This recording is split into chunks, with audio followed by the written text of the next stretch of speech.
All right. So today we have with us Matthew Stammers, who is a seasoned CMO, who's going to share with us his experience in storytelling and creating strategic narratives for companies and its impact on marketing. So Matt, to get us started, why don't you tell us how you got into the notion of storytelling and what is meant by strategic narrative? Yeah, sure. I was talking about this earlier, and I think, for me, it's always jarred when I've gone into companies and companies have wanted to get going at the demand generation level. So, how do you create leads? And even from a very early age, I've sat there and looked at that and gone, okay, I don't understand the story, so I don't understand how this fits in. We're not clear about who are we talking to and why is this important to them. So from a really early age, I think it's always been important. And what happened over my career is I've always been very successful when I've worked with CEOs who have intrinsically got this. And then I've always actually had very short tenures where CEOs haven't got this, and it's been much more focused on the tactical or the operation side. So I always knew it was important, but until recently, I didn't really know why. Okay, cool. So what are the, say, top 2 or 3 key aspects or elements in creating an effective strategic narrative? Yeah, so one of the things about strategic narrative is it talks about, one of the key things it talks about is the old world and the new world, and there being a distinct difference between the two. And I really like that. And I think if you think about the old world of marketing and how does narrative fit into that, the old world of narrative was what I would call static, and it was about static branding and positioning and differentiation. And the way in which you go to market tended to be based on logical features and benefits, and it used to be why our product is better than yours. And if we think about human beings, that's just not the case. We just don't think logically. And that doesn't matter whether or not we buy a Mars bar or whether or not we're making a multi-billion-pound purchase or billion-dollar purchase. The process inside us is exactly the same. And the reason is it's our prehistoric or our limbic brain that kicks in first. And it's all about how does this feel and does it feel right for us? And only later on do we then kind of justify that with our higher brain, which is all about the logic.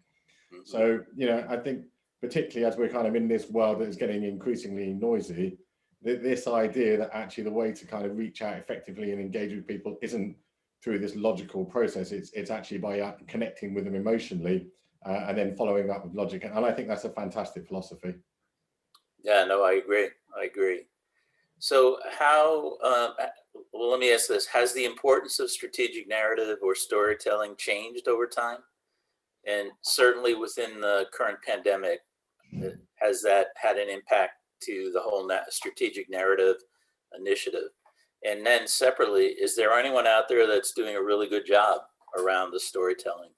Yeah, there's a number of companies that are doing a fantastic job, and we should get to that. I mean, one of the reasons I came to the Bay was because I wanted to learn what world-class marketing in software looks like.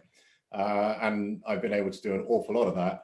I think what's also interesting is I've also seen where, marketing isn't done so well. And so, you talked about COVID, I think both pre-COVID, but as we've come into COVID, and it's always a hot topic at the moment.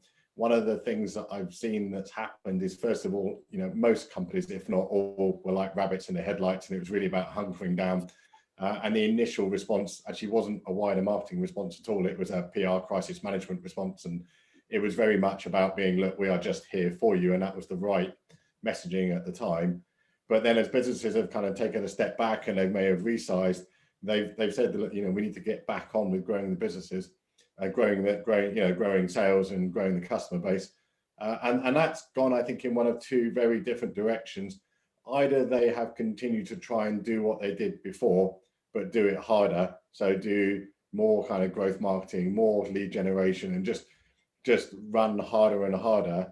And that's not been very effective, because what we're seeing is the digital marketplace is just getting increasingly crowded because there's nowhere else to go right now.